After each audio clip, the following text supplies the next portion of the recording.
Okay student, सो हमारा जैसे discussion हुआ है, so you must know the main concern about of irrigation and they are how to apply the water to the crop.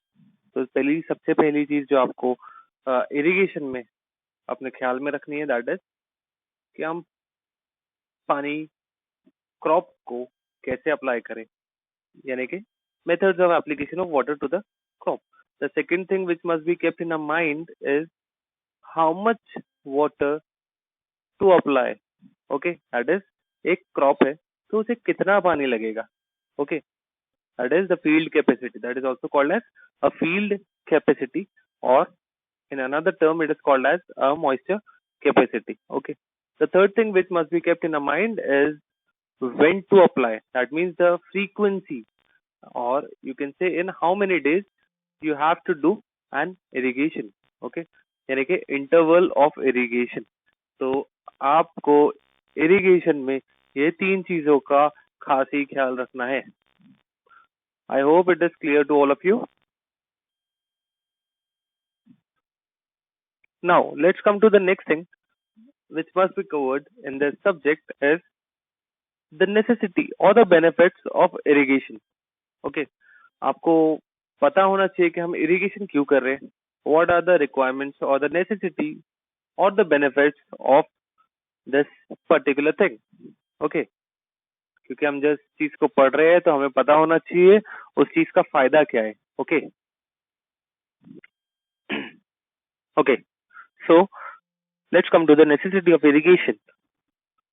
आप सबको पता है इरिगेशन क्यों किया जाता है. When there is insufficient rainfall in the part of your country, then it becomes necessary to do an irrigation. आप सबको पता है जहां पे पानी कम पड़ रहा है और क्रॉप उगाना है, एग्रीकल्चर करना है, तो हमें इरिगेशन की नेसेसिटी आ गई है. ओके, अब एक ही कंट्री है, एक ही सिटी है, उसी सिटी में अनइवन डिस्ट्रीब्यूशन ऑफ रेनफॉल हो रहा है. ख्याल करिए दोनों पॉइंट्स को. द वेरी फर्स्ट इज एक सिटी और एक कंट्री जिसमें इनसफिशिएंट रेनफॉल हुआ, so it becomes necessary to do an irrigation. Second thing is, for example, distribution of rainfall uneven हो रहा है, कहीं पर ज्यादा हो रहा है, कहीं पे कम हो रहा है. तो जहां पर कम हुआ है तो ऐसी जगह पर it becomes necessary to do an irrigation. Okay, improvement of perennial crops. Now you must be knowing what is a perennial crop. Hello, so improvement of perennial crops. Now what does that mean? You must be knowing what is a perennial crop. A crop which grows throughout the year is known as the perennial crop. So for that crop you must require an irrigation. क्यों? क्योंकि साल भर तो बारिश आएगी नहीं, बारिश तो आएंगे सिर्फ 2 और 3 महीना. पेरेनियल क्रॉप तो साल भर उगेंगे, तो पानी कैसे दोगे? आर्टिफिशियल मीन्स से, यानी कि इरिगेशन करके. Next point, why the irrigation is necessary. Okay, so the fourth point is for the agriculture in desert area or for the agriculture in dry area. You can say for the agriculture in dry area. Obviously, where there is a dry, that means there is not plenty of rainfall occurring in the entire span of the year. So in those areas, you must require an irrigation. Okay. Hope it is clear to all of you. Let's move to the next heading, that is benefits of irrigation. Irrigation करके हमें क्या क्या फायदे मिलते हैं. So the very first is, हम क्यों करते हैं इरिगेशन? ताकि हमारे क्रॉप यील्ड हो, हमारे क्रॉप को एडिक्वेट अमाउंट ऑफ वाटर मिले और वो प्रॉपरली यील्ड हो और उसकी यील्डिंग इंक्रीज हो. ओके, आपको ज्यादा क्रॉप उगाना है, क्रॉप की यील्डिंग बढ़ाना है, आपको रेनफॉल के अलावा पानी प्रोवाइड करना पड़ेगा, दैट इज इरिगेशन करना पड़ेगा. ओके, तो इरिगेशन करने से हम क्रॉप यील्ड को इंक्रीज कर सकते हैं. This is the very first benefit. Okay, now the second point is protection from famine. Now what is famine? आप सबको पता होना चाहिए what is famine. So famine का मतलब ये निकलता है कि आपको drought या flood, famine is called as, आप यानी drought बोलो या flood बोलो, ऐसे जो भी समस्याएं क्रिएट होती है पानी से, उससे आपको बचाएगा इरिगेशन। अब कैसे बचाएगा इरिगेशन? उस तरीके से ये इनडायरेक्ट वे है of protection of a land और अ सिटी फ्रॉम फेमाइन। कैसे? देखिए, इरिगेशन करने के लिए क्या करते हो आप पानी को स्टोर करते हो। ओके, तो क्या हो रहा है, पानी को स्टोर करने के लिए आप स्टोरेज स्ट्रक्चर क्रिएट करोगे, that is hydraulic structures create करोगे। हाइड्रोलिक स्ट्रक्चर्स क्या करेंगे? जब एक्सेस रेनफॉल आएगा, हाइड्रोलिक स्ट्रक्चर्स कहाँ क्रिएट करते हैं? Very first thing, hydraulic structures हम क्रिएट कहाँ करते हैं? हम ऐसी जगह पे हाइड्रोलिक स्ट्रक्चर्स क्रिएट करते हैं जहाँ पे कैचमेंट एरिया का पानी फ्लो हो रहा है। ओके, तो जब हेवी रेनफॉल होगा, कैचमेंट एरिया से पानी जब फ्लो होगा, तो वो पानी कहाँ रुकेगा? आपके वाटर बैरियर यानी कि हाइड्रोलिक स्ट्रक्चर पे आपका पानी आके रुक जाएगा। इससे क्या होगा? बाढ़ नहीं आएगी, फ्लड नहीं आएगी। तो क्या हो रहा है? Protection from famine. Second thing, अगर सूखा पड़ रहा है तो क्या होगा? सूखा पड़ रहा है तो क्या होगा? आपके स्टोरेज टैंक, आपके हाइड्रोलिक स्ट्रक्चर में आपने पानी स्टोर करके रखा हुआ था, ये पानी पहले से स्टोर था। अब जब सूखा पड़ा तो आप क्या करोगे? आप गेट्स ओपन करोगे, पानी को सप्लाई करोगे। तो क्या होगा? You are protecting the land from drought. So this is also called as protection from famine. I hope this point is clear to all of you students. Now the next benefit of irrigation. With the irrigation, the benefit of irrigation is another benefit of irrigation is the cultivation of superior crop or the cultivation of cash crop. Now, what is a cash crop? A cash crop is what you would say a profit crop, which is grown to sell for profits. यानी ऐसे crop जो हम commercial values के लिए उगाते हैं, ऐसे crops को हम कहते हैं कैश क्रॉप। तो cash crop for example sugar cane, cotton, ये ऐसे क्रॉप्स है, कॉफी, ये ऐसे क्रॉप्स है जो कमर्शियल वैल्यूज बहुत देते हैं। ऐसे क्रॉप्स को ग्रो करने के लिए इरिगेशन की जरूरत होती है। Okay, now let's come to the next point. So the another benefit of irrigation is it eliminates mixed cropping. Okay, now what is mixed cropping? ये क्या होता है? काफी बार ऐसा होता है, पानी की कमी होने की वजह से किसान क्या करता है कि एक ही लैंड पर मिक्स्ड क्रॉपिंग करता है, यानी कि दो अलग अलग टाइप के क्रॉप्स को उगाता है। जैसे कि एक लाइन से उसने बीट बिछा दिया, बीच में उसने ग्राम डाल दिया, फिर नेक्स्ट बाजू से उसने फिर से बीट बिछा दिया, नेक्स्ट फिर उसने ग्राम डाल दिया। तो ये क्या किया? उसने मिक्स्ड क्रॉपिंग किया। ये क्यों करता है किसान? क्योंकि पानी की कमी है। तो अब वो ये चाहता है कि इस कमी की वजह से कम कोई ना कोई तो मेरा क्रॉप सरवाइव कर जाए। ओके, तो उस वजह से मिक्स्ड क्रॉपिंग करता है वो आजू बाजू में।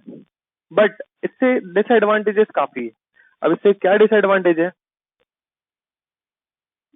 देखो, मिक्स क्रॉपिंग तो उसने कर दिया, लेकिन हर क्रॉप्स की ड्यूरेशन अलग अलग होते हैं, जिसको हम क्रॉप पीरियड कहते हैं। अब क्रॉप पीरियड क्या होते हैं ये मैं आपको आगे समझाऊंगा, ये आगे आएगा आपको।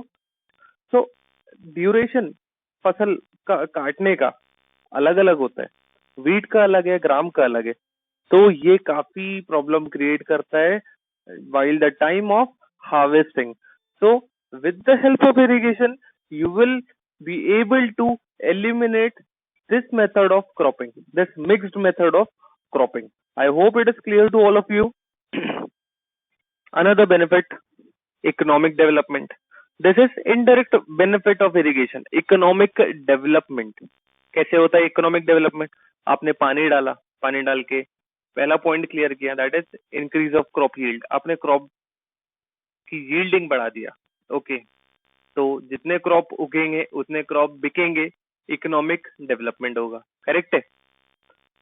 सेकेंड थिंग, आपने फेमाइन से बचा लिया, यानी कि आपने सूखा से बचा लिया।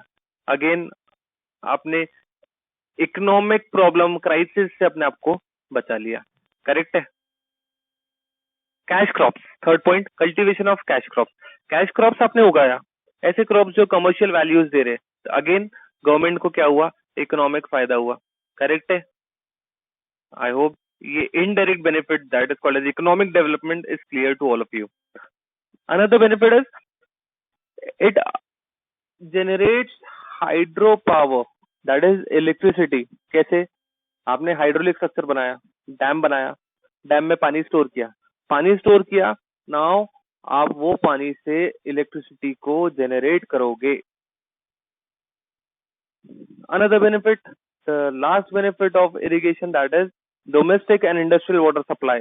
डोमेस्टिक पर्पस के लिए आपको पानी चाहिए, ये पानी आपको साल भर चाहिए. इंडस्ट्रियल के लिए भी, तो आप क्या करोगे? साल भर बारिश तो नहीं करवा सकते हो आप, तो साल भर का जो भी 3 महीने का बारिश जो आया वो साल भर को यूटिलाइज करोगे आप by storing that water in a hydraulic structure called as dam या रिजर्वॉयर. ओके, आई होप मैंने आपको क्लियर कर दिया हो ये सारे points. Okay, let's come to the next heading, that is ill effects of irrigation. देखो, हर चीज के अगर फायदे हैं तो उसके नुकसान भी है.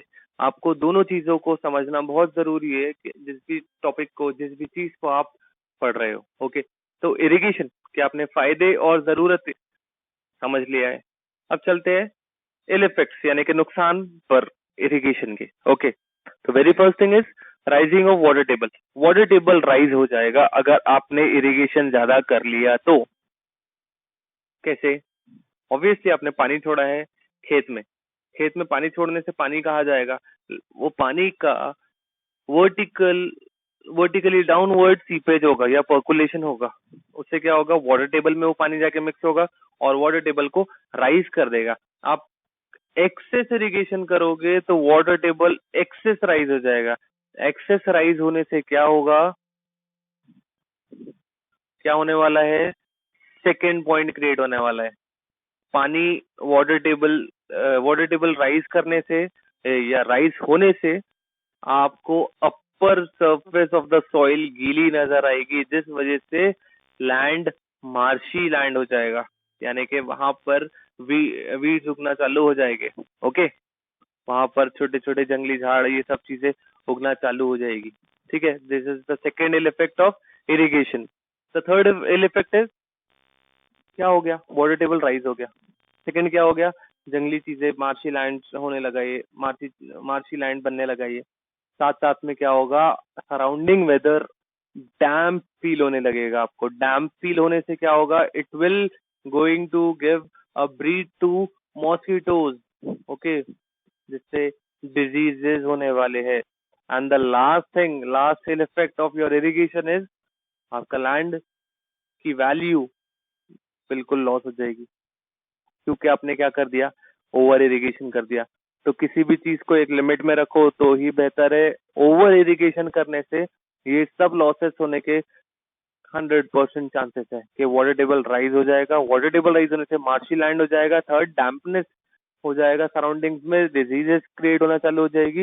And the last thing is your valuable land will get completely lost with its value, with its nutrition, with its power of cultivation of crop. I hope it is clear to all of you students.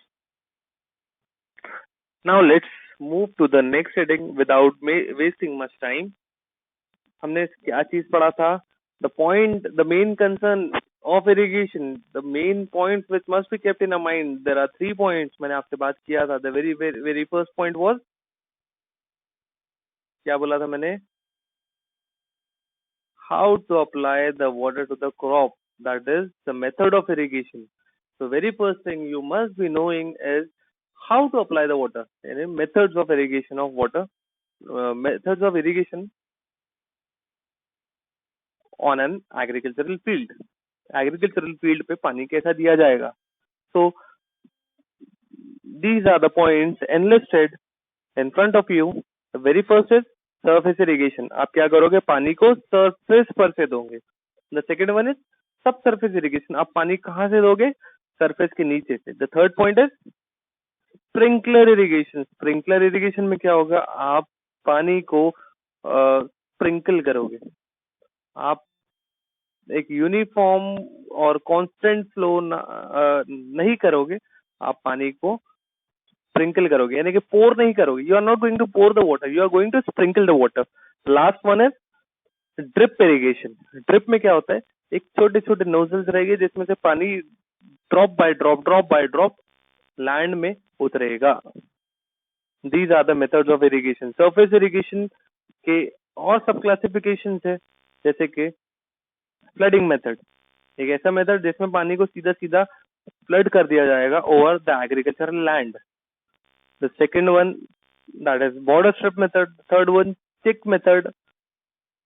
Fourth one, basin method. And the fifth one, furrow method. We are going to discuss each and every methods one by one.